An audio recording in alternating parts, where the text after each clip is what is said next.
رحم اللہ من قرأ الفاتحہ۔ بسم اللہ الرحمن الرحیم الرحمن الرحیم مالک یوم الدین ایاک نعبد و ایاک نستعین اہدنا الصراط المستقیم صراط الذین انعمت علیہم غیر المغضوب علیہم ولا الضالین۔ السلام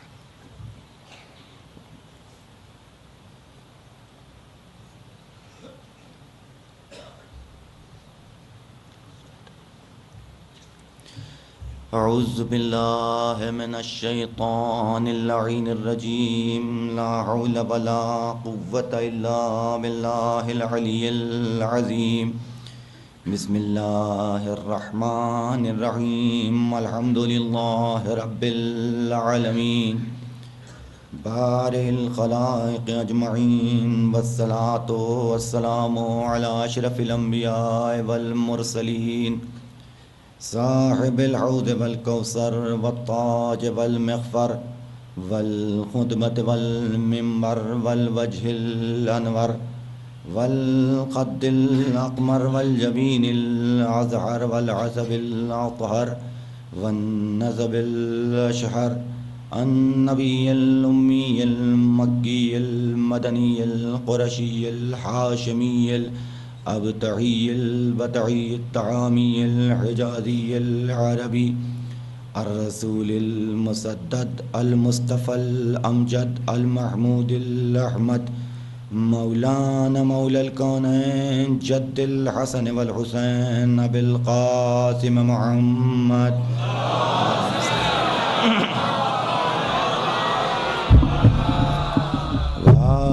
الطیبین الطاہرین المعصومین الداعین الی سبیل اللہ بالحکمت و بالموعظۃ الحسنہ سیما بقیت اللہ العظم مولانا حجت ابن الحسن العسکری۔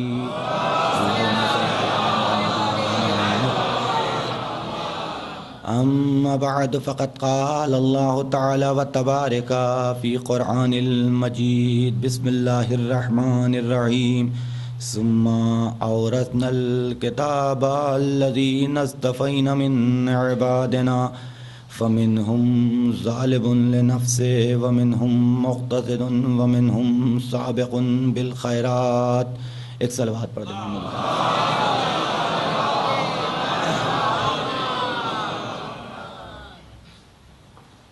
ہماری گفتگو وارثان کتاب کے حوالے سے مختلف مقامات سے ہوتی ہوئی آج 5ویں مرحلے میں داخل ہو رہی ہے۔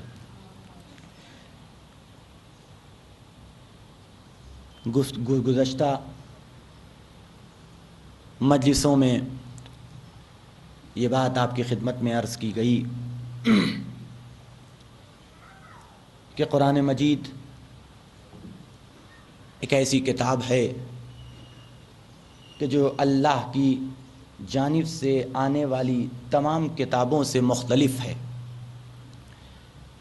اگر دیکھا جائے تو قرآن کے علاوہ بہت سی کتابیں ہیں کہ جو آسمان سے نازل ہوئی ہیں، جن میں سے عموماً قرآن کے علاوہ 3 کتابوں کا ذکر ملتا ہے، ایک توریت، ایک انجیل اور ایک زبور۔ لیکن اس کے علاوہ دوسرے انبیاء جب بھی آئے تو ان کے ساتھ ان کا کوئی نہ کوئی صحیفہ موجود تھا۔ یہ سب اللہ کی جانب سے آیا، اللہ کا کلام بن کے نازل ہوا۔ اس کے اندر اللہ نے ان کے لیے علم کے خزانے کو رکھا کہ جس کے تحت وہ گفتگو کرتے تھے، جس کے تحت کسی مسئلے کو حل کرتے تھے، جس کے تحت لوگوں کی پریشانیوں کو دور کرتے تھے۔ لیکن یہ ساری کتابیں ایک طرف ہیں اور قرآن ایک طرف، کیونکہ ان ساری کتابوں کے سلسلے میں جب اللہ نے انہیں نازل کیا تو کوئی چیلنج نہیں فرمایا، لیکن جب قرآن نازل فرمایا تو چیلنج کے ساتھ نازل فرمایا۔ اس طریقے سے چیلنج کیا کہ اگر تم چاہو اس کا جواب لے کے آنا تو جواب نہیں لا سکتے، اگر تم چاہو کہ اس کے جیسی کوئی عبارت پیش کرو تو اس کے جیسی عبارت نہیں پیش کر سکتے۔ ہم نے ایک ایسا علم بنا کے اس قرآن کو نازل کیا ہے کہ جس علم سے آگے کسی کا کوئی علم نہیں ہے۔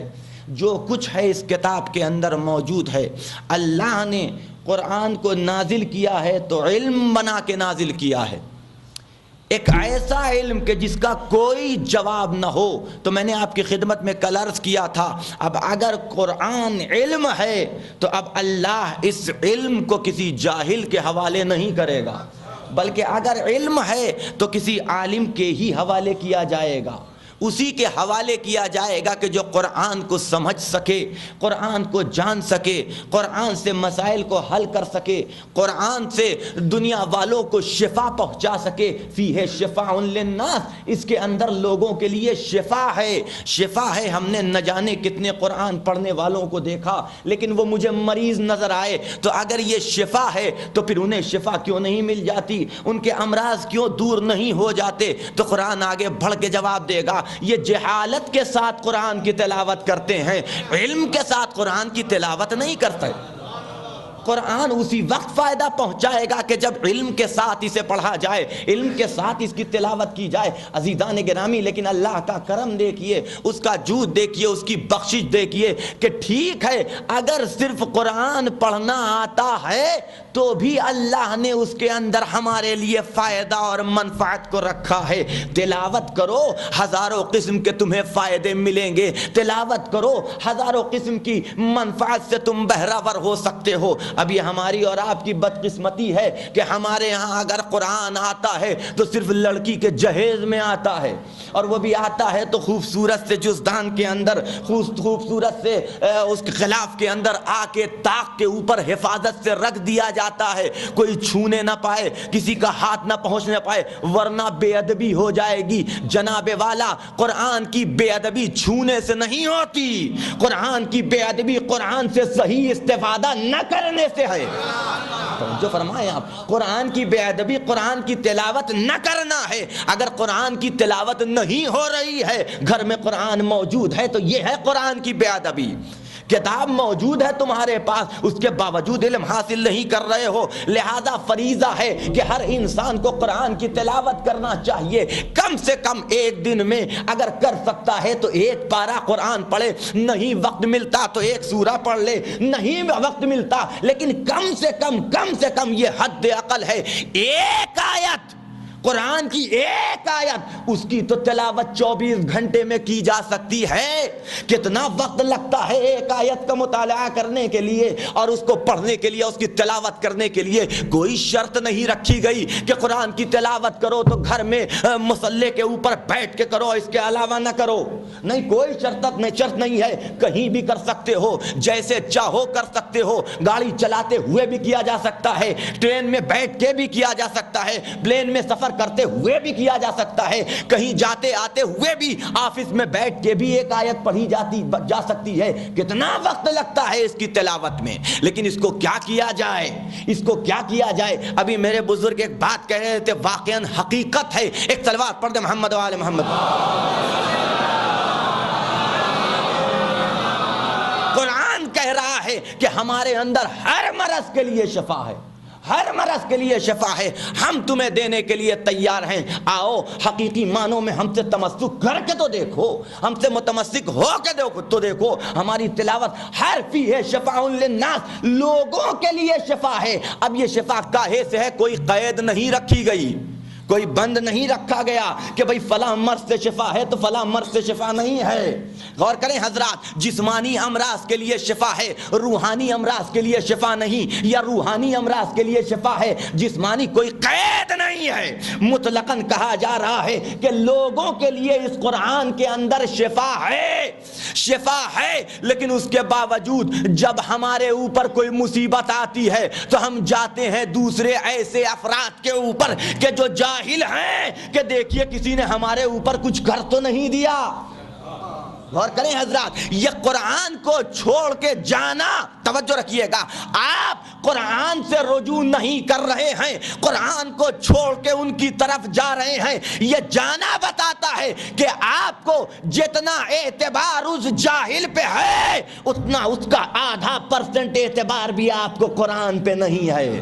ہے کہ نہیں ایسا؟ وہ جانا بتاتا ہے، قرآن کو چھوڑنا بتاتا ہے کہ جتنا اعتبار آپ کو اس جاہل کے اوپر ہے کہ جسے نہ آیتیں معلوم، نہ حدیثیں معلوم، نہ دعاؤں کا سلیقہ ہے، کچھ نہیں ہے، لیکن وہ چند باتیں، آڑی ترچھی باتیں کچھ بھی لکھ کر کے دے دیتا ہے، یقین آ جاتا ہے، اعتبار بھی کر لیتے ہیں، لیکن اتنا اعتبار کیا کہا جائے، اس کا آدھا اعتبار بھی قرآن پہ نہیں ہے۔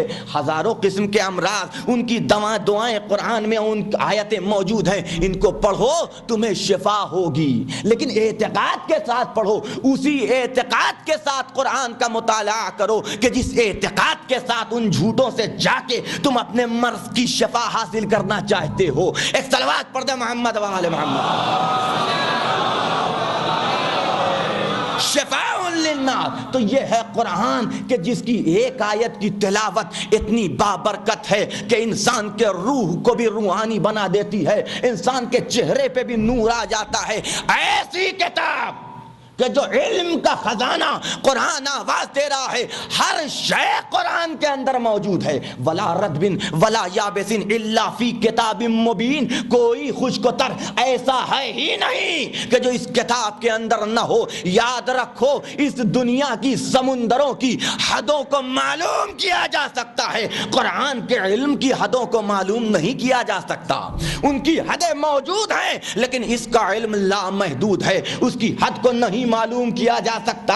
تو آپ تصور کریں، جب قرآن کی حدوں کو نہیں معلوم کیا جا سکتا، نہیں معلوم کیا جا سکتا، اتنا عالم ہے قرآن، اتنا علم ہے قرآن کے اندر، تو کم سے کم اللہ اس کتاب کا اگر کسی کو وارث بنائے گا تو کسی عالم کو وارث بنائے گا، کسی جاہل کے حوالے اس قرآن کو نہیں کرنے والا۔ کیوں؟ اس لیے دے توجہ رکھیے گا، خدا کی کتاب ہے، خدا کے یہاں سے آئی، اللہ کا کلام ہے، تو وارث بھی وہی بنے گا کہ جو علم خداوندی کا حامل ہو۔ علم خداوندی کا قرآن نے آواز دی، کیا کہہ رہا ہے قرآن؟ خداوند عالم آواز دے رہا ہے کہ دیکھو ہم حکمت عطا کرنے والے ہیں، ہم علم عطا کرنے والے ہیں، اسے علم عطا کرتے ہیں کہ جسے ہم چاہتے ہیں، اور جسے اللہ علم عطا کر دے فقد اوتی خیرا کثیرا، یہ سمجھ لو کہ اسے خیر کثیر مل گیا۔ غور کریں حضرات، ہم حکمت عطا کرتے ہیں، کسے حکمت عطا کرتے ہیں؟ کہ جسے ہم یہ چاہتے ہیں کہ حکمت عطا کریں، اور اگر اللہ کسی کو حکمت عطا کر لے تو سمجھ لینا کہ اسے خیر کثیر مل گیا۔ یہ خیر کثیر کیا ہے عزیزان گرامی؟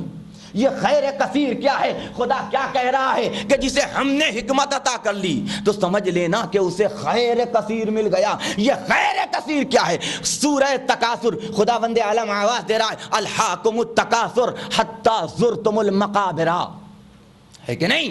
الہاکم التکاثر، یہ تکاثر کیا ہے؟ علماء نے بتایا تکاثر وہ ہے کہ جسے شر کہا جائے، شر کثیر کو تکاثر کہتے ہیں، شر کثیر کو تکاثر کہتے ہیں۔ تو اگر شر کثیر کو تکاثر کہا جاتا ہے تو خیر کثیر کو کوثر کہتے ہیں۔ اور کریں حضرات، اگر شر کثیر کو تکاثر کہا جاتا ہے تو خیر کثیر کو کوثر کہا جاتا ہے، اگر شر کثیر کے نمائندوں کو تکاثر کہتے ہیں تو خیر کثیر کے نمائندوں کو کوثر کہا جاتا ہے۔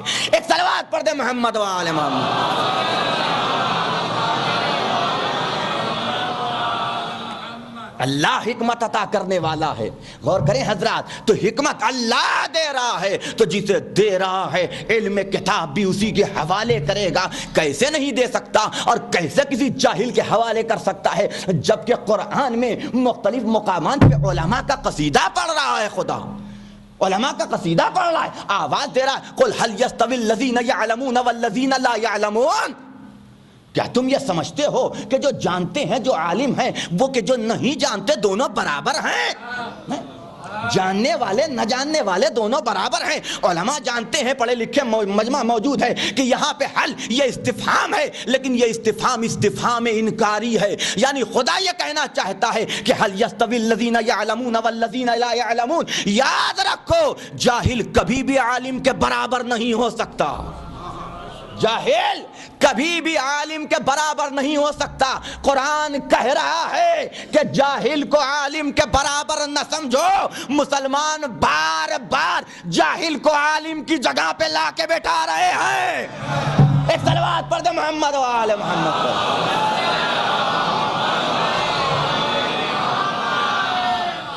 اس سے بہتر انداز میں نعرہ صلوات ہوتا.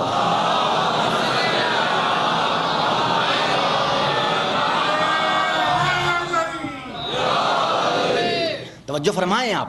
قرآن منع کر رہا ہے, یاد رکھو جاہل کو عالم کے برابر نہ سمجھو. هل يستوي الذين يعلمون والذين لا يعلمون, کیا تم یہ سمجھتے ہو کہ جاہل عالم کے برابر ہے؟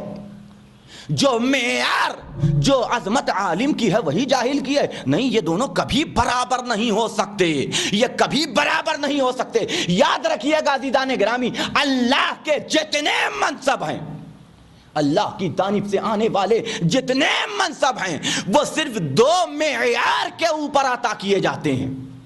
ان کے لیے دو معیار اللہ نے بیان کیے. دو معیار, ان دو معیار کے اوپر اللہ منصب عطا کرتا ہے. یہ دو معیار کیا ہیں؟ کا ایک علم ہے, دوسرے طاقت ہے. اور کریں حضرات, یعنی اللہ کی جانب سے جو نمائندہ آئے گا اس کی خصوصیت یہ ہوگی کہ نہ اسے کوئی علمی میدان میں زیر کر سکتا ہے, نہ طاقت سے زیر کر سکتا ہے. یہ اس کی خصوصیت ہے. قرآن نے جناب طالوت کا واقعہ بیان کرتے ہوئے کیا کہا کہ ہم نے طالوت کو تمہارا حاکم بنایا, لیکن حاکم بنانے سے پہلے ہم نے ان کے علم میں بھی اضافہ کیا, ان کی طاقت میں بھی اضافہ کیا.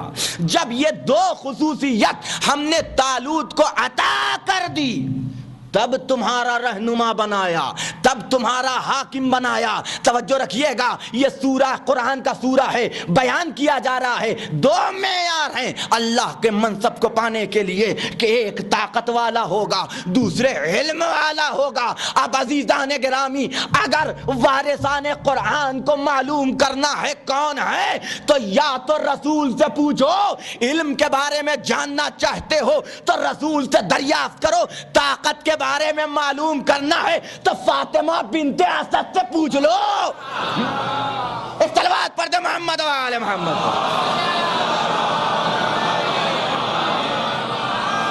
دو معیار اللہ کے, علم والا بھی ہوگا, طاقت والا بھی ہوگا. علم دیکھنا ہے تو رسول سے دریافت کرو, وہ تمہیں بتائیں گے.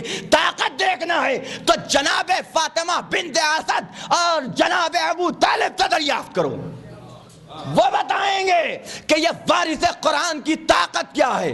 مختلف واقعات ہے قرآن کے اندر کہ جب جناب مولا کائنات شکم جناب فاطمہ بنت اسد میں آئے تو ادھر رسول خدا حجرے میں داخل ہوتے تھے کہ فاطمہ بنت اسد بے ساختہ استقبال کے لیے کھڑی ہو جاتی تھی, استقبال کے لیے کھڑی ہو جاتی تھی.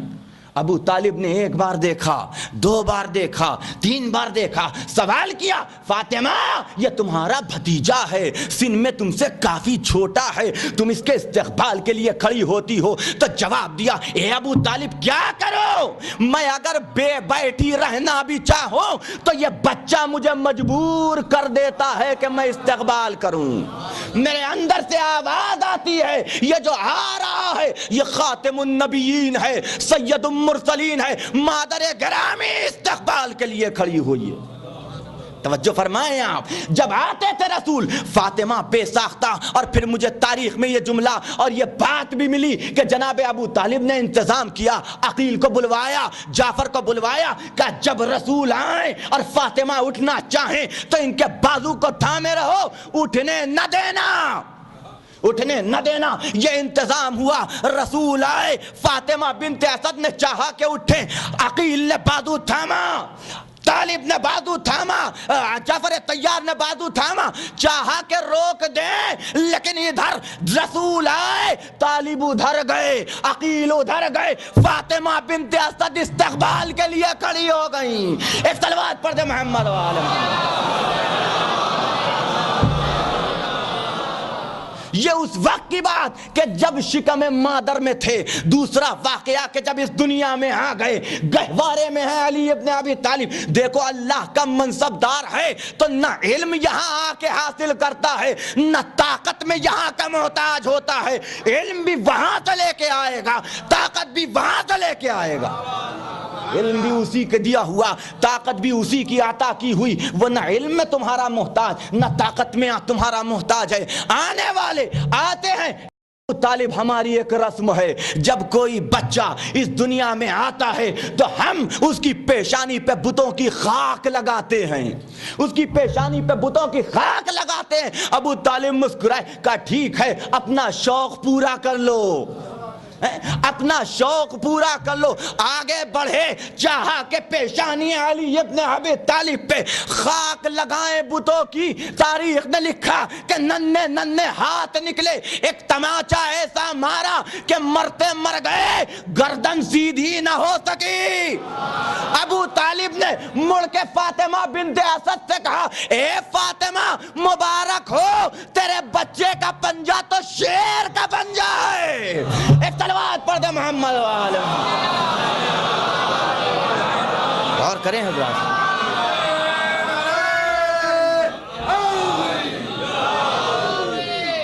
غور فرمائیں, کتنے واقعات ہیں, ایک دو واقعات. اور اگر یہ طاقت کا مظاہرہ اور اگر علم کو دیکھنا ہے تو نبی سے پوچھو. بار بار جھوم جھوم کے قصیدہ پڑھتے ہیں, انا وعلی من نور واحد, انا مدینۃ العلم وعلی بابها, انا دار الحکمہ وعلی بابها, کہ میں علم کا شہر ہوں, علی اس کے دروازہ ہیں. میں حکمت کا شہر ہوں, حکمت کا گھر ہوں, علی اس کے دروازہ ہیں. توجہ فرمائیے گا, علم کا یہ معیار ہے کہ ایک مرتبہ رسول خدا کی خدمت میں, توجہ رکھیے گا, دیکھیے انسانوں کا عالم ہونا اور انہیں علم عطا کرنا اور ہے, دوسری مخلوقات کو پڑھا دینا, ان کو علم عطا کرنا یہ اور ہے. بیٹھے ہوئے ہیں رسول خدا کہ آنے والا, ایک دفعہ بیٹھے ہوئے ہیں رسول خدا اور جناب جبرائیل, دیکھا دروازہ کھلا, علی ابن ابی طالب تشریف لائے. جبریل کی نظر پڑی, فوراً استقبال کے لیے کھڑے ہو گئے, فوراً استقبال کے لیے کھڑے ہو گئے. رسول نے آواز دی, جبریل اس نوجوان کا استقبال کر رہے ہو تم, اتنے بزرگ ہو کے, ملک ہو کے, سید الملائکہ ہو کے تم استقبال کر. جبریل جواب دیتے, یا رسول اللہ کروں تو کیا کروں, اس کا تو حق تعلیم ہے میری گردن پہ, حق تعلیم ہے میری گردن. کہا تمہاری گردن پہ, اس نے تمہیں پڑھایا؟ کہا ہاں, جب مجھے اللہ نے پیدا کیا تو میں نے دیکھا, توجہ رکھیے گا, کائنات میں کچھ بھی نہیں ہے تو خدا نے سوال کیا کہ تو کون ہے, تیرا نام کیا ہے؟ میں کون ہوں, میرا نام کیا ہے؟ میں متحیر رہ گیا, جواب دوں تو کیا جواب دوں, میری سمجھ میں نہیں آیا. توجہ رکھیے گا, میری سمجھ میں نہیں آیا کہ دفتن عالم انوار سے یہی جوان رونما ہوا, آ کے کہنے لگا, اے جبریل کیا بات ہے؟ کہا اللہ نے سوال کیا ہے, میری سمجھ میں نہیں آتا, کیا جواب دوں؟ کہا جواب دے دے کہ تو ہے جلیل, تیرا نام جلیل ہے, میں ہوں عبد ذلیل, میرا نام جبرائیل ہے. توجہ فرمائیں آپ, میرا نام. رسول نے سوال کیا, اے جبرائیل یہ تو بتاؤ کہ تمہیں اللہ نے کب پیدا کیا؟ بھائی جبریل اس دنیا کے خلق ہونے کے بعد تو پیدا نہیں نہ ہوئے ہیں, اس وقت پیدا ہوئے کہ نہ یہ زمین تھی, نہ آسمان تھا, نہ وقت تھا, نہ زمان تھا, نہ مکان تھا, کچھ بھی نہیں تھا, کب پیدا ہوئے؟ کہا یا رسول اللہ بس اتنا سمجھ لیجئے کہ فلک پہ ایک ستارہ ہے کہ جو ہر 30,000 سال کے بعد رونما ہوتا ہے. یا رسول اللہ میں نے اس ستارے کو 30,000 مرتبہ رونما ہوتے ہوئے دیکھا. ایک صلوات پڑھ دے محمد والے محمد.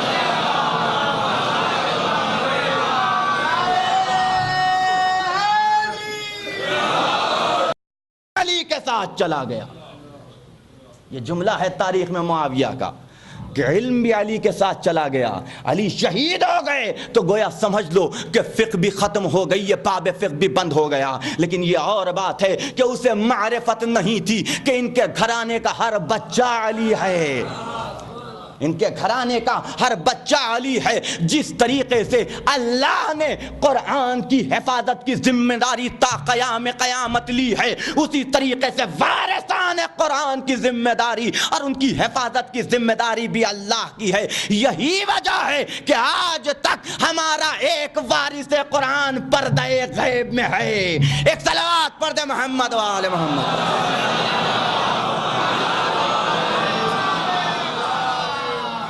اور کریں حضرات, تو اللہ کے نمائندوں کو یا علم سے پہچانا جاتا ہے یا طاقت سے پہچانا جاتا ہے. طاقت کا مظاہرہ بھی اس وقت کیا کہ جب ایک چھوٹا سا بچہ اپنے اوپر سے اگر کوئی چونٹی آ کے کاٹنے لگے تو ہٹا نہیں سکتا, روتا رہے گا, گڑ گڑاتا رہے گا. ماں کا محتاج ہے, باپ کا محتاج ہے, دوسرے کا محتاج ہے.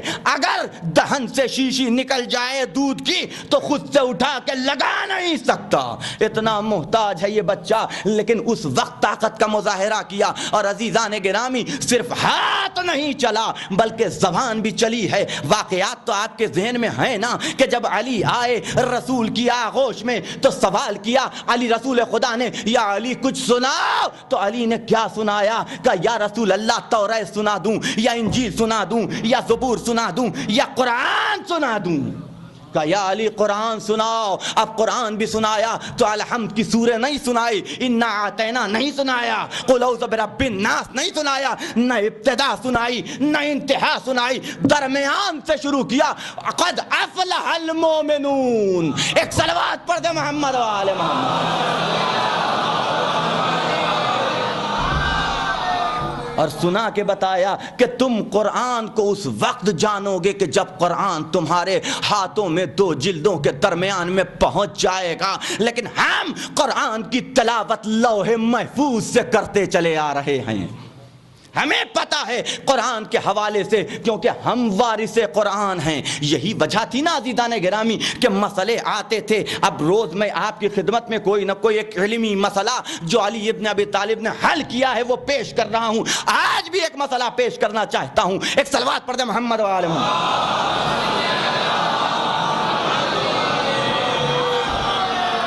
دوسری خلافت کا زمانہ ہے. صبح کی نماز کا وقت ہوا, خلیفہ وقت نماز پڑھانے کے لیے محراب تک آیا. جیسے ہی محراب میں آئے تو کیا دیکھا کہ ایک شخص ہے کہ جو چادر تانے ہوئے محراب عبادت میں آرام کر رہا ہے. غلام کو حکم دیا اٹھاؤ اس کو, نماز کا وقت ہو گیا. وہ آیا, اس نے اٹھانے کی کوشش کی لیکن کوئی جواب نہیں ملا. کہا چادر ہٹاؤ. چادر جو ہٹایا تو پتا چلا کہ گلے پہ زخم تھا, یہ کوئی مقتول تھا, قتل کر دیا گیا تھا, یہ کوئی قتل کا کیس تھا. اب کیا کیا جائے, کیسے سمجھا جائے کہ یہ قاتل کون ہے, یہ مقتول کون ہے, اس کا قتل کرنے والا کون ہے, اس کے قتل کا سبب کیا ہے, کہاں سے پتا چلے. عزیزان گرامی, آج کی یہ سیٹلائٹ کی دنیا بھی نہیں بتا سکتی کہ یہ کون ہے قاتل, کس نے قتل کیا, کس نے, کون تھا مقتول, نہیں بتا سکتی. تحقیق کرنی پڑے گی. کہا بلاؤ علی ابن ابی طالب کو.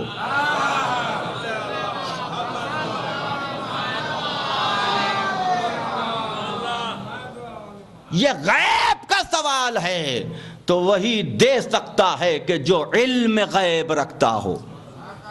بلایا گیا علی ابن ابی طالب کو, تشریف لائے آپ. کہا کیا بات ہے, کہا یہ لاش ملی ہے. کہا سب سے پہلے اس کے دفنانے کا انتظام کرو. توجہ فرمائیے گا, یہ اس کے دفنانے کا انتظام کرو. مسئلے کو حل کرنے کے چکر میں لاش کو دفنانے کا انتظام بھی بھول گئے مسلمان. کہا پہلے اسے دفناؤ, پہلے اسے دفناؤ. غور کریں حضرات, اگر بڑے سے بڑا کوئی ڈیٹیکٹیو ہوتا تو پہلے لاش کو دیکھتا, جانچتا, پرکھتا, زخم کتنا گہرا ہے, کاہے سے مارا گیا ہوگا, کاہے سے قتل کیا ہوگا. نہیں, کوئی ضرورت نہیں ہے. ارے ہمارا علم تو ایسے ہی ہے کہ جس طریقے سے تم اپنی 5 انگلیوں کا علم رکھتے ہو, بغیر سوچے سمجھے بتا سکتے ہو کہ میرے ہاتھوں میں 5 انگلیاں ہیں, ویسے ہی ساری کائنات ہمارے اوپر آشکار ہے. ہمیں پتا ہے کہ کیا ہوا ہوگا، قتل کرنے والا کون ہے، قتل ہونے والا کون ہے، سبب قتل کیا ہے، سب ہمیں علم ہے۔ اسے دفنا دیا گیا۔ جب دفنا دیا گیا تو سوال کرنے والوں نے سوال کیا، ابن ابی طالب یہ قاتل کون ہے، یہ مقتول کون تھا، یہ سبب قتل کیا ہے، بتائیے تو صحیح۔ کہاں ملی تھی لاش؟ محراب عبادت میں۔ ٹھیک ہے صبر کرو، ابھی کچھ دنوں کے بعد، سال نہیں بیتے گا کہ قاتل کا پتہ بھی اسی محراب سے چل جائے گا۔ غور کریں حضرات، اگر علی نام لے کے بتا دیتے تو دعویٰ ہوتا، دلیل نہ ہوتی، دعویٰ ہوتا لیکن دلیل نہ ہوتی۔ کہا انتظار کرو تاکہ میرا دعویٰ جب آئے تو ساتھ میں دلیل بھی اس کے ہمراہ ہو۔ کیسی معراج سے سال نہیں بیتے گا کہ مل جائے گا قاتل۔ لوگ چلے گئے اپنے اپنے گھروں کو، نہ جانے کتنے تو بھول گئے ہوں گے نا، فراموش کر دیا ہوگا لوگوں نے کہ کوئی واقعہ بھی ہوا تھا سال بھر پہلے کی بات۔ اس درمیان میں نہ جانے کتنی جنگیں ہوئیں، کتنی مشکلات، کتنی پریشانیاں، قحطی وغیرہ وغیرہ وغیرہ، بھول گئے ہوں گے لوگ۔ لیکن ایک دن پھر نماز صبح کے لیے تشریف لائے تو جیسے ہی محراب عبادت میں پہنچے تو دیکھا کہ ایک نو مولود بچہ تھا کہ جو محراب عبادت میں پڑا ہوا گریا کر رہا تھا، گریا کر رہا تھا۔ اب یہ بچہ کس کا ہے؟ جیسے ہی لوگوں نے محراب عبادت میں بچہ دیکھا ہوگا، جو لوگ اس واقعے کے وقت وہاں موجود رہے ہوں گے، فوراً ساری بات ایک ٹیپ ریکارڈر کی طرح سے، ایک ویڈیو فلم کی طرح سے ذہن میں گھوم گئی ہوگی کہ علی نے کہا تھا کہ سال بار بعد اسی محراب عبادت سے قاتل ملا ہوگا۔ سب کے ذہنوں میں واقعہ آ گیا کہ بلاؤ علی ابن ابی طالب کو کہ ایک بچہ محراب عبادت میں ملا ہے، نو مولود بچہ۔ بلایا گیا علی کو، آئے علی ابن ابی طالب، آئے تو پھر وہی کہ پہلے خدمت خلق، کہا اس بچے کو دودھ پینے کا انتظام کرو۔ ایک دایا کو بلایا گیا کہ اس کے حوالے کرو بچہ کہ یہ دودھ پلائے۔ عید کا دن، رمضان کا دن تھا، عید نزدیک آ رہی تھی۔ کہا مولا آپ نے کہا تھا کہ ایک سال ختم نہیں ہوگا کہ قاتل اسی محراب سے مل جائے گا، یہ تو بچہ ملا ہے، قاتل کہاں ہے؟ کہا ٹھہر جاؤ، ٹھہر جاؤ، مل جائے گا قاتل بھی تمہیں۔ عید کا دن آنے لگا، بلایا علی ابن ابی طالب نے اس دایا کو، کہا دیکھ جب تو عید کا دن آئے تو سب کے ساتھ تو بھی نماز جماعت میں جائے گی، عید کی نماز پڑھنے کے لیے صحرا میں جائے گی، اور یاد رکھنا کہ جب تو صحرا میں نماز پڑھنے کے لیے جانا تو اس بچے کو ہمراہ لے کے جانا۔ جب وہاں پہنچے گی تو ایک عورت تجھے ملے گی، وہ اس بچے کو دیکھ کے مچل اٹھے گی، تیری آغوش سے لے گی، بچے کو پیار کرے گی، محبت سے پیش آئے گی، اس کے سر پہ ممتا کا ہاتھ پھیرے گی۔ جو عورت تجھے ملے اسے پکڑ کے میرے پاس لے کے آنا۔ گئی وہ عورت، عید کا دن آیا، وہ عورت گئی نماز پڑھنے کے لیے، اسی طریقے سے اس بچے کو لے کے جیسے ہی وہاں پہنچی تو ایک عورت نے دیکھا، نزدیک ہوئی، الیک سلیک ہوا، کہنے لگی آپ کا بچہ بڑا پیارا ہے، کیا میں تھوڑی دیر کے لیے گودی میں لے سکتی ہوں؟ اس نے اجازت دے دی، ہاتھوں میں لے کے اس بچے کو چومنا شروع کیا، آواز دی کہ تو بھی مظلوم ہے، تیری ماں بھی مظلوم ہے، تیرا باپ ظالم تھا۔ یہ جملہ جیسے ہی اس نے کہا تو فوراً ہی اس دایا نے اس کا ہاتھ پکڑ لیا کہ چل علی ابن ابی طالب کے پاس، علی ابن ابی طالب تیرے منتظر ہیں۔ لیکن اب عزیزان گرامی، یہیں سے انسان کی فطرت سمجھ میں آتی ہے کہ فوراً ہی اس دایا نے لالچ دینی شروع کی کہ مجھے علی کے پاس نہ لے جاؤ، تم جو کہو گے میں دے دوں گی، تم جو کہو گے میں دے دوں گی، تمہیں مال چاہیے میں دینے کے لیے تیار، دولت چاہیے میں دینے کے لیے تیار، سب کچھ میں تمہیں عطا کر دوں گی، بس علی کے پاس مجھے نہ لے کے جاؤ۔ مان گئی یہ دایا۔ کہ علی پوچھیں گے تو کیا کہیں؟ کہنا کوئی عورت ملی ہی نہیں، کسی عورت نے اس بچے کو لے کے اپنی آغوش میں چوما ہی نہیں، انہیں کیا پتا چلے گا۔ ہو گئی بات، جب وہ دایا واپس آئی، علی نے سوال کیا کہ وہ عورت تجھے ملی تھی؟ کہا نہیں مولا، کوئی عورت نہیں ملی۔ کسی عورت نے اس بچے کو کہا تو جھوٹ بولتی ہے، جھوٹ بولتی ہے, تجھے ایک عورت ضرور ملی تھی. کہا نہیں ملی تھی. کہا اچھا اگر تو سچی ہے تو یہ قبر رسول ہے, اس پہ ہاتھ رکھ کے قسم کھا کے گئے کہ کوئی عورت نہیں ملی تھی.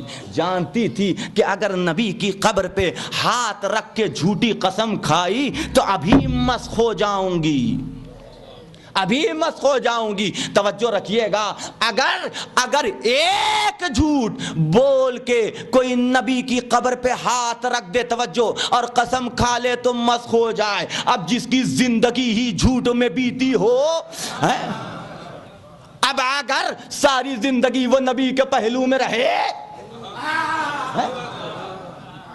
کہ ہاتھ رکھ کے قسم کھا, کہا نہیں کھا سکتی. یا علی ابن ابی طالب آپ سچ کہتے ہیں, ایک عورت ملی تھی مجھے لیکن اس نے مجھے لالچ دی, مولا میرے گناہ کو معاف کر دیا جائے گا. کہا معافی مانگتی ہے, جا معاف کیا. یہ تو شیوا رہا ہے ان کا کہ گناہ کرنے کے بعد اگر صدق دل سے کوئی ان سے معافی مانگ لے تو یہ اتنے بڑے رحیم و کریم ہیں کہ یہ خود بھی معاف کرتے ہیں, ان کا خدا بھی معاف کر دیتا ہے.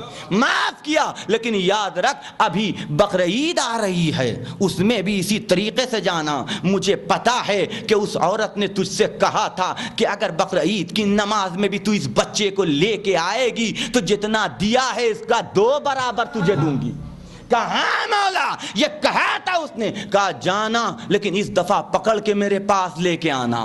ہو گئی بات, بقرعید آئی, نماز کے لیے پہنچی, بچے کو لے کے پہنچی. چونکہ پہلے سے معاہدہ تھا, وہ عورت وہاں موجود تھی, لیکن اب کی دفعہ اس نے ہاتھ کو پکڑا. کہا نہیں, میں ایک مرتبہ علی ابن ابی طالب سے بے وفائی کر چکی ہوں, اب نہیں کر سکتی, چلنا پڑے گا تجھے علی کے پاس. وہ لاکھ روتی رہی, گڑگڑاتی رہی, لیکن لے کے علی ابن ابی طالب کے پاس آئے علی کے پاس.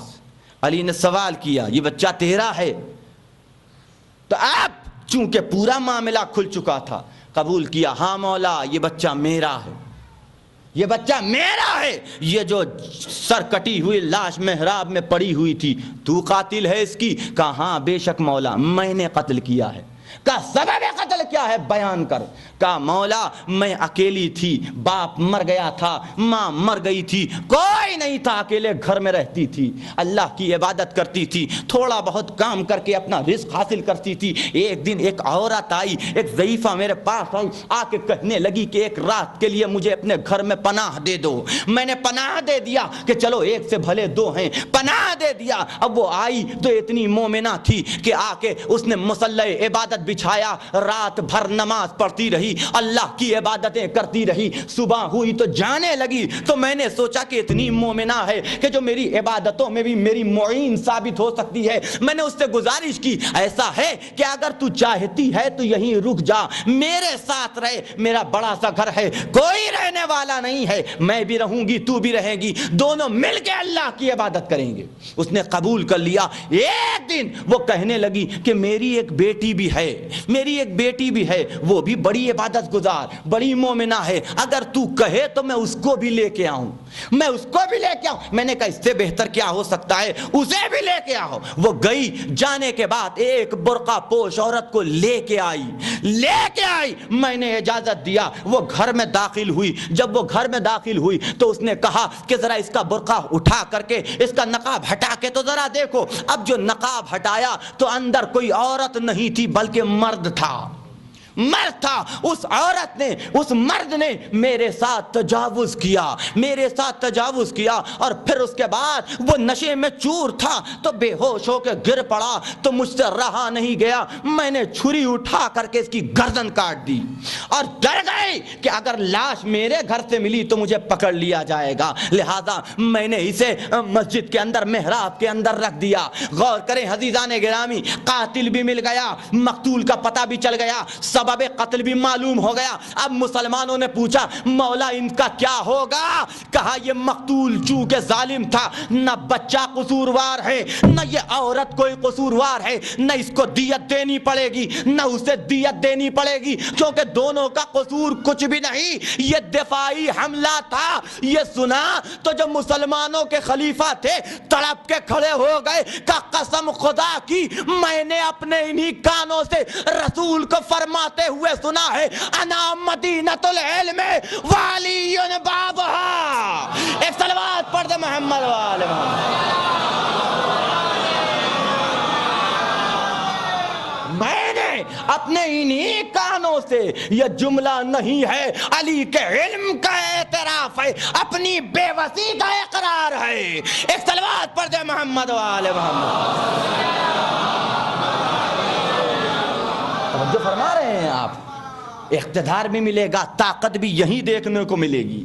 کیوں؟ اس لیے کہ اللہ کی طرف سے آئے تھے, اللہ نے انہیں بھیجا تھا. اور اگر کوئی ان کا منکر ہو جائے تو نتیجہ کیا نکلتا ہے؟ کل میں آپ کی خدمت میں عرض کر چکا کہ اللہ اس کے اعمال کو حفظ کر لیتا ہے. یہی نہیں, جب میدان محشر آئے گا تو اب وہاں اسے مددگار کوئی نہیں ملنے والا, مددگاروں میں سے کوئی اس کی مدد کرنے والا نہیں ہے. صحیح بخاری 6 جلد فرماتے ہیں کہ جب میدان محشر سجا ہوگا, میدان محشر سجا ہوگا, رسول حوض کوثر کے پاس بیٹھے ہوں گے, کچھ افراد بھی ہمراہ ہوں گے, تو ایک شخص, کچھ افراد کہ جو رسول کے صحابہ میں سے, وہ آئیں گے, چاہیں گے کہ آگے بڑھ کے رسول سے ملحق ہو جائیں, انہیں وہیں روک دیا جائے گا. حکم ہوگا کہ انہیں ہٹا دو رسول کے پاس سے, دور بھیج دو. رسول آواز دیں گے, یہ میرے معبود, یہ کوئی بیگانے نہیں ہیں, یہ کوئی پرائے نہیں ہیں, یہ میرے اصحاب ہیں, یہ میرے صحابی ہیں, یہ ہمیشہ میرے ساتھ ہم نفس رہے ہیں. میرے معبود انہیں کیوں ہٹا رہا ہے؟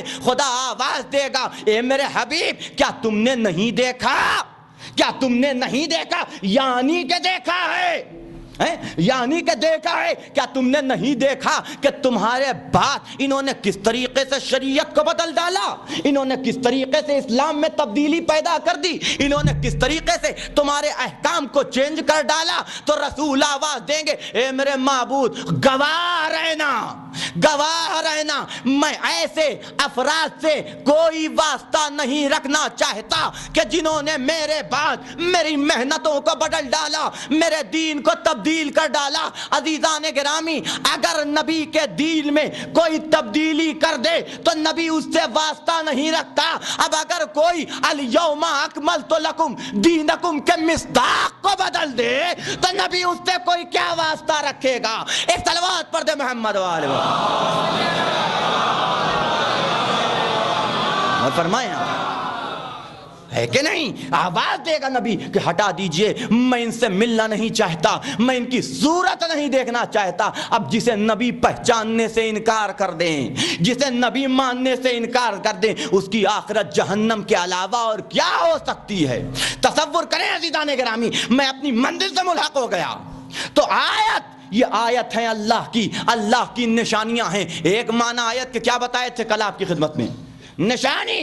دوسرے معنی آپ کی خدمت میں بتائے تھے کہ عبرت, جسے عبرت لی جائے. تیسرے معنی آپ کی خدمت میں یہ بتائے تھے کہ وہ کہ جو سبب نجات ہو, وسیلہ نجات ہو, اسے بھی آیت کہا جاتا ہے کہ نہیں؟ اب چوتھا معنی خداوند عالم نے جناب موسیٰ کے سلسلے میں ارشاد فرمایا, آواز دی, وَلَقَدْ آتَيْنَا مُوسَىٰ 9 آیات بینات, کہ ہم نے موسیٰ کو 9 روشن آیتیں عطا کی.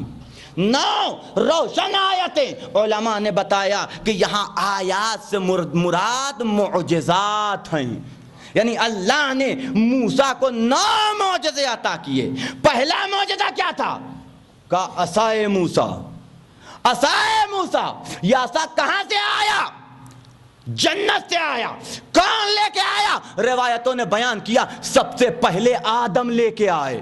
آدم سے شیش تک منتقل ہوا, وہاں سے شعیب تک آیا, شعیب نے وہ عصا موسیٰ کو عطا کیا. یعنی یہ عصا سلسلہ در سلسلہ, واسطہ در واسطہ, وسیلہ در وسیلہ ہوتا ہوا موسیٰ تک پہنچا. عزیزان گرامی, وہ عصا کہ جو انڈائریکٹ وسیلہ در وسیلہ ہوتا ہوا موسیٰ تک پہنچے, اسے تو مسلمان معجزہ مانتے ہیں, لیکن وہ ذوالفقار کہ جسے خود علی کو خدا عطا کر رہا ہے, خود خدا علی کو عطا کر وہ عصا کہ جو سلسلہ در سلسلہ سلسلہ در سلسلہ ہوتا ہوا موسیٰ تک پہنچا. مسلمانوں نے کہا کہ یہ معجزہ ہے، لیکن وہ ذوالفقار شاہ مرداں شیر یزداں قوت پروردگار لا فتح الا علی لا سیف الا ذوالفقار. ایک صلوات پڑھ دے محمد و آل محمد.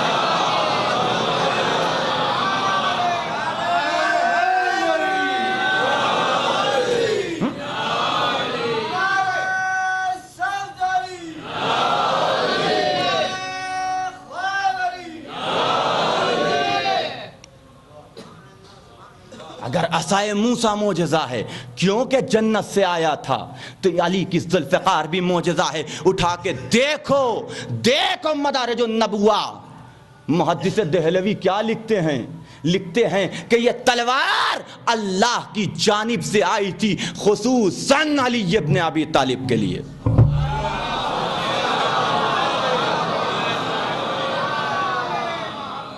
ایک معجزہ. دوسرا معجزہ کیا تھا جناب موسیٰ کا؟ دوسرا معجزہ یہ تھا کہ ان کے لیے پتھر کے سینے سے 12 چشمے جاری ہوئے.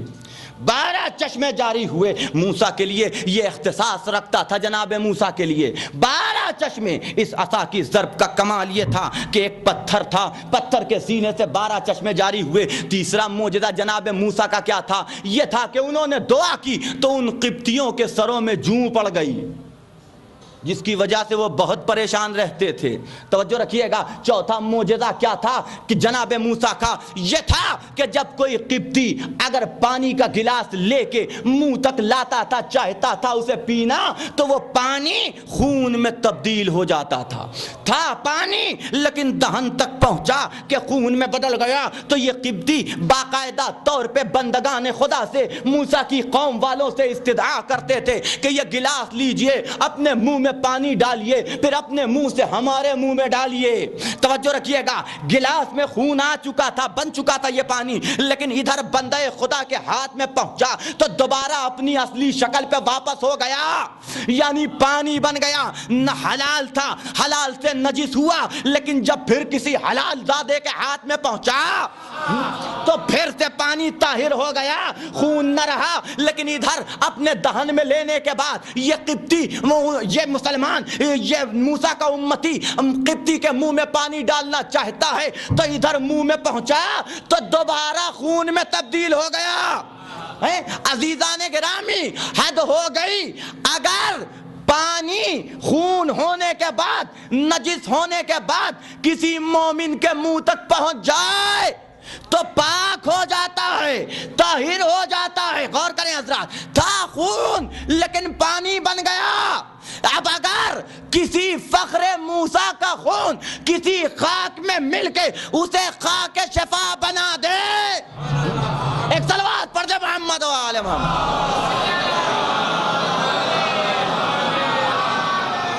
یہ ایک معجزہ. 9 معجزے ہم نے موسیٰ کو عطا کیے ہیں، لیکن ان میں سے کوئی، یہ سارے معجزات تھے، لیکن ان میں سے بھی کوئی معجزہ آیت الکبریٰ نہیں بنا. سارے معجزے آیت تھے، کوئی معجزہ آیت الکبریٰ نہیں بنا. کون سا معجزہ آیت الکبریٰ بنا؟ خدا نے آواز دی، اے موسیٰ اپنے داہنے ہاتھ کو اپنے بغل میں رکھو، رکھ کے نکالو. اب جو نکالو گے تو اب یہ تمہارا معمولی ہاتھ نہیں رہے گا بلکہ نور میں بدل جائے گا. اس کے اندر ایک نورانی چکا چوند پیدا ہو جائے گی کہ جسے کہیں تم نے نہ دیکھا ہوگا. توجہ، خدا نے بتایا ہمیں کہ نور کو اگر آیت الکبریٰ کو دیکھنا ہے تو نور کے آئینے میں دیکھو. اگر آیت الکبریٰ کو دیکھنا ہے تو نور کے آئینے میں دیکھو. توجہ فرمایا، معمولی ہاتھ تھا موسیٰ کا، سر سے لے کر کے پیر تک پورا جسم آیت تھا، لیکن آیت الکبریٰ نہیں بنا. لیکن وہ ہاتھ کہ جو نور کا پیکر تھا وہ آیت الکبریٰ بن گیا. خدا نے بتایا کہ آیت الکبریٰ اگر کہیں نظر آئے گا تو نور کے پیکر میں آئے گا. نور کے پیکر میں نظر آئے گا، اسے ظلمت قدوں میں نہ ڈھونڈنا۔ یہ آیت الکبریٰ کون ہے؟ چلیے میں آپ کو لے کے چلوں بہت دور، اس دنیا سے بھی دور، آئیے فلک کے اوپر، اس سے بھی اوپر آئیے، اس مقام تک آئیے کہ جہاں ہمارا اور آپ کا آخری نبی معراج کی مختلف منزلوں کو معراج کرواتا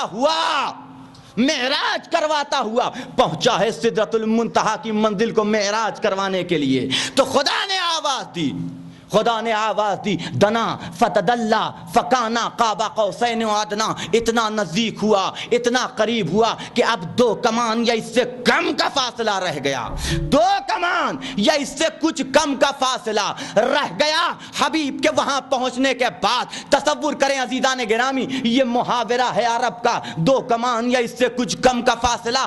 آخر خدا کہہ سکتا تھا 2 ہاتھ یا اس سے کچھ کم کا فاصلہ رہ گیا، یہ کمان کی لفظ کیوں رکھی گئی؟ خدا نے کمان کی لفظ کا کیوں استعمال کیا؟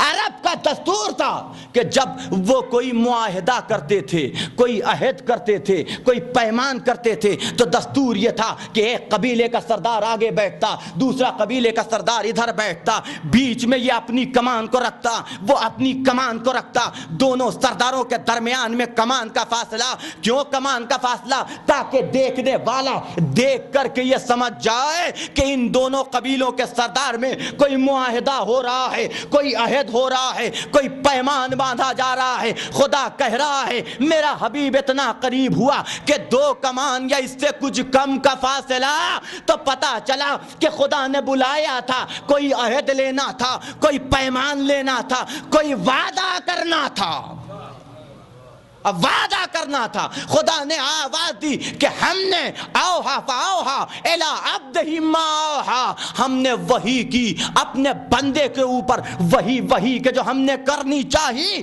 ما اوہا، وہ وحی کہ جو ہم نے کرنی چاہی، ماں، اس ماں کے لفظ کو پہنچانے یہ ایک جگہ اور ملے گا۔ یہ کون سی وحی تھی؟ یہ کون سا عہد تھا؟ اسے دیکھنا ہے تو آئیے نبی کی زندگی میں دیکھیے۔ نبی نے ہجرت کی، ہجرت کر کے مدینے پہنچے، خندق ہوئی، خیبر ہوئی، احد ہوئی، ساری جنگیں، 10 سال کا عرصہ بیتا۔ نبی آخری حج کے لیے چلے، حج سے واپس آئے تو غدیر خم کے مقام پہ آ کہ وہی نے دامن تھاما، آواز آئی کہ یا ایھا الرسول بلغ ما انزل، اے حبیب پہنچا دو وہی کہ جو تمہارے اوپر نازل ہو چکی ہے۔ فَإِن لَمْ بَلَّغْتَ رسالہ، تو اگر تم نے نہ پہنچایا تو سمجھ لینا کہ کار رسالت میں سے کچھ انجام نہ دیا۔ ایک صلوات پڑھ دے محمد والے۔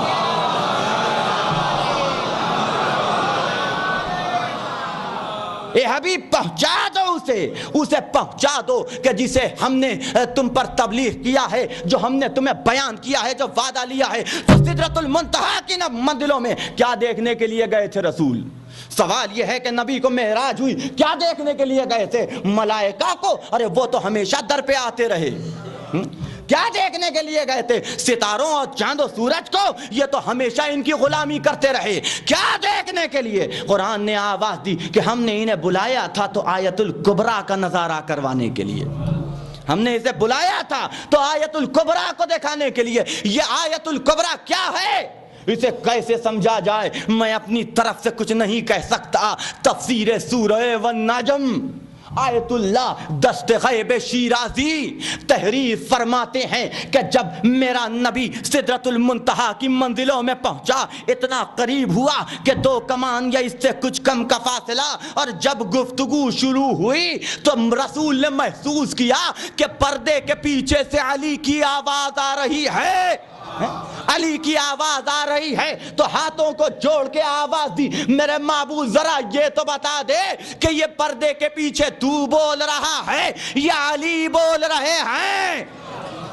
کہ یا رسول، اے میرے حبیب، میں نے سوچا کہ میں تم سے علی کے لہجے میں گفتگو کروں۔ کیوں میرے معبود علی کے لہجے کو کیوں اختیار کیا؟ کہ اے میرے حبیب، میں نے دیکھا کہ تمہارا سینہ علی کی محبت میں مملوء ہے۔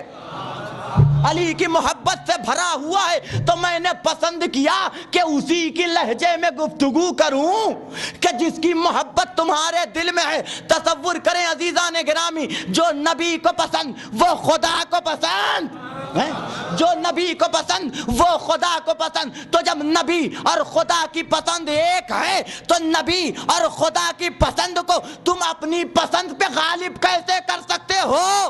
بھئی نبی کی پسند وہ خدا کی پسند, تو نبی کی پسند جو ہے وہی خدا کی پسند, تو تم اپنی پسند کو نبی کی پسند پہ رسول کی پسند کے اوپر غالب کیسے کر سکتے ہو؟ جب خدا کو, جب رسول اسے پسند کرتا ہے, اس کے دل میں اس کی محبت لبریز ہے کہ جس کے لہجے میں خدا نے گفتگو کی, تو اب اگر تمہیں بھی محبت کرنے کا حق ہے تو صرف انہی سے ہے, کیونکہ تم خدا تک پہنچنے کا دعویٰ کرتے ہو, خدا کا بندہ ہونے کا چیلنج کرتے ہو. ایک صلوات پڑھ دے محمد و آل محمد.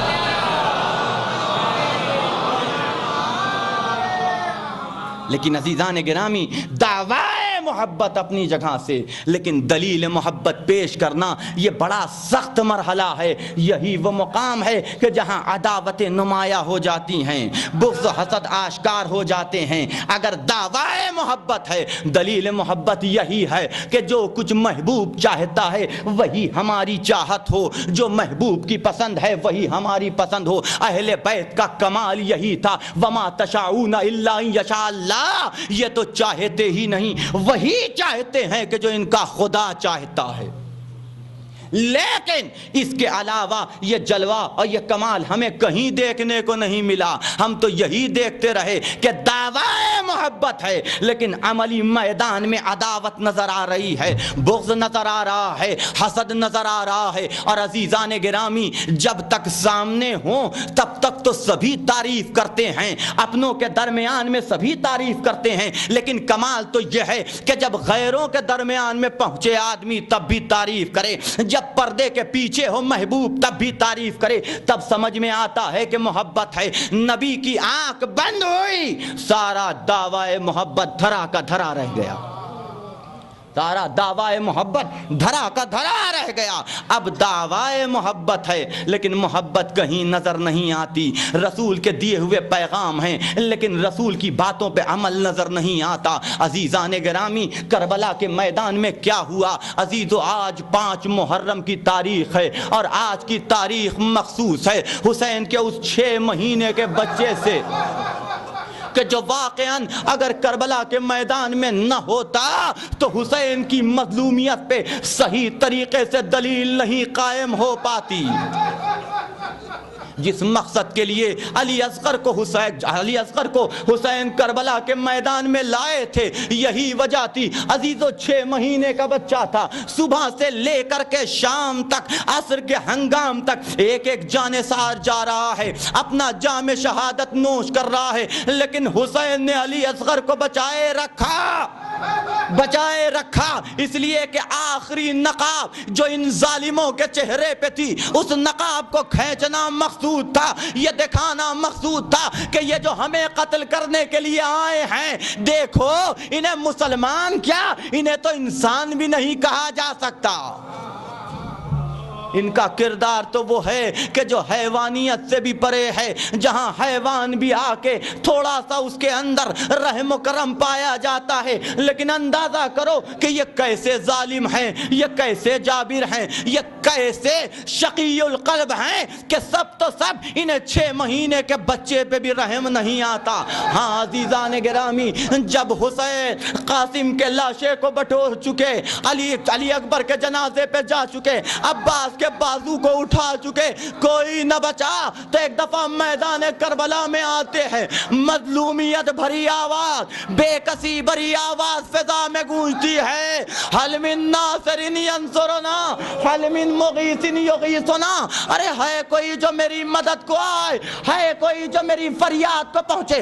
عزیزو, تاریخ میں ملتا ہے کہ کوئی جواب نہ ملا, البتہ حسین کے خیمے میں کوہرام مچ گیا, بیویوں کے رو کے گڑگڑانے کی آوازیں آنے لگی. تڑپ کے حسین خیام میں آئے, در خیمہ پہ آ کے آواز دی, اے زینب زینب و ام کلثوم، ارے ابھی حسین زندہ ہے، تمہارے گریے کا کیا سبب؟ اے بھیا، آپ کی آواز استغاثہ سن کے علی اصغر نے اپنے کو جھولے سے گرا دیا۔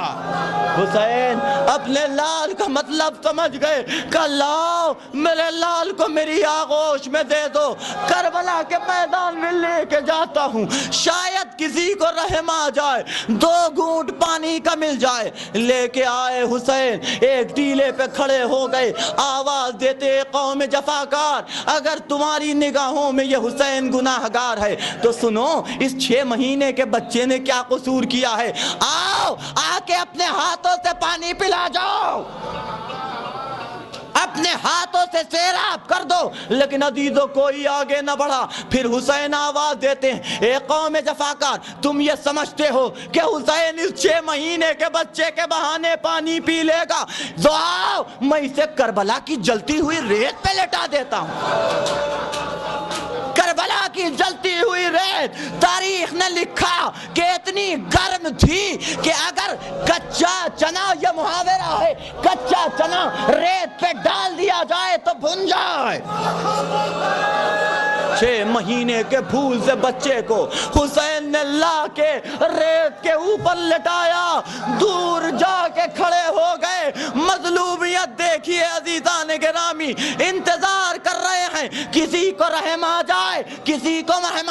امام جانتے تھے حجت تمام کر رہے ہیں، حجت تمام کر رہے ہیں، پہچانو ہی تھے، پہچانو انہیں، دیکھو انہی فطرت، کتنے شقی القلب ہیں یہ لوگ، جس شقاوت کا اسلام مخالف ہے، جس ظلم کا اسلام مخالف ہے، لیکن اس کے باوجود یہ کتنے شقی القلب ہیں، کتنے ظالم ہیں۔ سب تو سب انہیں 6 مہینے کے بچے، اس بچے کہ جس کی ماں کا دودھ خشک ہو چکا ہے، اس پہ بھی رحم نہیں آتا۔ ہاں عزیزو، سینے میں باپ کا دل بھی تھا، تھوڑی دیر تک انتظار کیا، تڑپ کے گئے، اپنے لال کو اٹھا لیا، مخاطب ہوئے اب علی اصغر سے، اے میرے لال، میں نے تو اپنی حجت تمام کر دی، اے لال تم بھی تو حجت خدا کے فرزند ہو، ذرا بتاؤ تو صحیح کہ تم کتنے پیاسے ہو، ذرا اپنی ننھی سی زبان تو دکھاؤ انہیں یقین تو آئے کہ تمہارے حلق میں بھی کانٹے پڑے ہوئے ہیں۔ تاریخ نے لکھا کہ علی اصغر مسکرائے، فوج اشقیاء کی طرف سر کیا، ننھی ننھی زبان اپنے ہونٹوں پہ پھرانی شروع کی، فوج میں کورام برپا ہو گیا۔ ہاں عزیزو، آواز آئی، این حرملہ اختا کلام الحسین، اے حرملہ کہاں ہے، حسین کے کلام کو قطع کر دے۔ ہاں عزیزو، یہ بات میں بار بار پڑھتا ہوں، تصور کریں 6 مہینے کا بچہ، کتنا بڑا سن رہا ہو، کتنا بڑا قد و قامت ہوگی، معمولی سی قد و قامت، 6 مہینے کا بچہ، دونوں ہاتھوں پہ حسین کے۔ اگر اسے قتل کرنا مقصود ہو، اگر کوئی اسے قتل کرنا چاہے تو آپ اندازہ کریں کہ کتنی بڑی تلوار اور کتنے بڑے تیر کا انتظام کیا جا سکتا ہے، کس طریقے سے قتل کیا۔ ایک تیر اس بچے کے لیے کافی تھا، ایک تیر اس بچے کے لیے کافی تھا، ایک پھل کا تیر سے یہ بچہ شہید کیا جا سکتا تھا، لیکن تاریخ نے لکھا کہ حرملہ نے اب تک کسی کے لیے بھی 3 پھر کا تیر نہیں استعمال کیا۔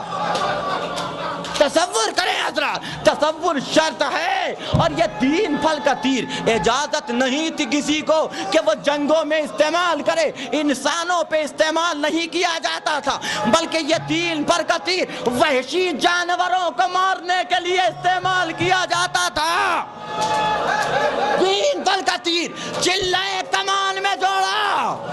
تصور کریں، مقصد صرف ایک تھا کہ علی اصغر بھی شہید ہو، علی اصغر کے ساتھ ساتھ حسین کا کام بھی تمام ہو جائے۔ تیر سنسناتا ہوا چلا، بچے نے مسکرا کے تیر کی طرف دیکھا، آواز دی، یہ علی اصغر کے لیے فخر کی بات ہے کہ جس حربے کا استعمال کسی شہید کے لیے نہیں کیا گیا، وہ علی اصغر کے لیے کیا جا رہا ہے۔ تیر چلا، بچہ باپ کے ہاتھوں میں، نگاہیں موت سے ملی ہوئی ہے۔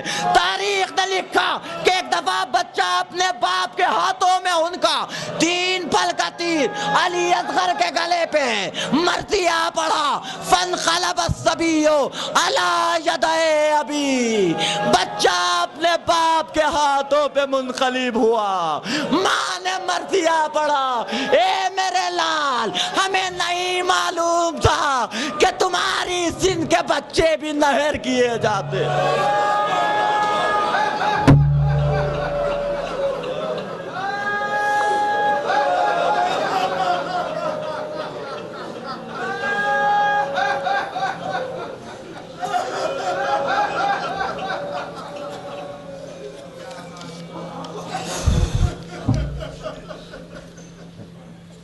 سورہ فاتحہ ہے۔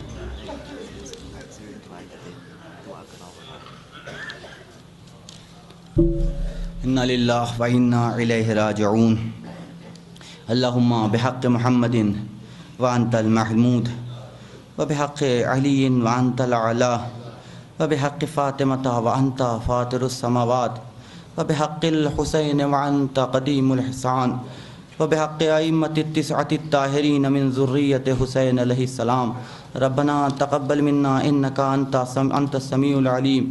میرے معبود تجھے واسطہ ہے محمد و آل محمد کا، وہ افراد کے جو مشکلات میں پھنسے ہوں ان کی مشکلات کو حل فرما، وہ افراد کے جو مشتاق حج و زیارات ہوں ان کو حج و زیارات سے مشرف فرما۔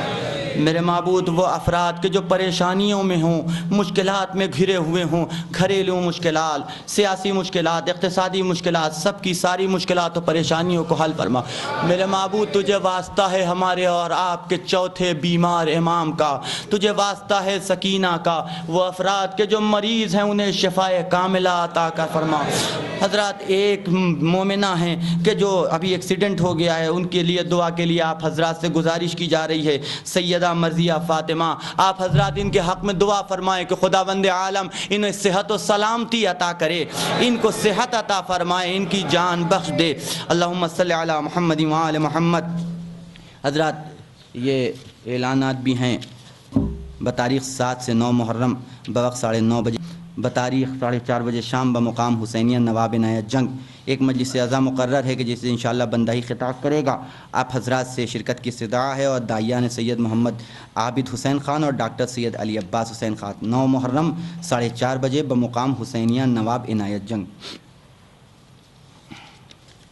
اور یہ ایک اور ہے کہ بتاریخ 13 محرم ایک مجلس اعضاء میر محمد سعید خان مرحوم اور والدہ مرحومہ کی کہ جسے 13 محرم کو انشاءاللہ 7:30 بجے شام میں اسی حسینی کوٹھی کوٹلہ علی جاہ حیدرآباد میں یہ مجلس اعضاء مقرر ہوگی کہ جسے بندائی خطاب کرے گا۔ آپ حضرات سے شرکت کی استدعا ہے اور متمنی ہیں آپ کی شرکت کے سید مہدی علی خان اور سید عباس علی خان اور سید مصطفیٰ علی خان، 13 محرم 7 بجے شام۔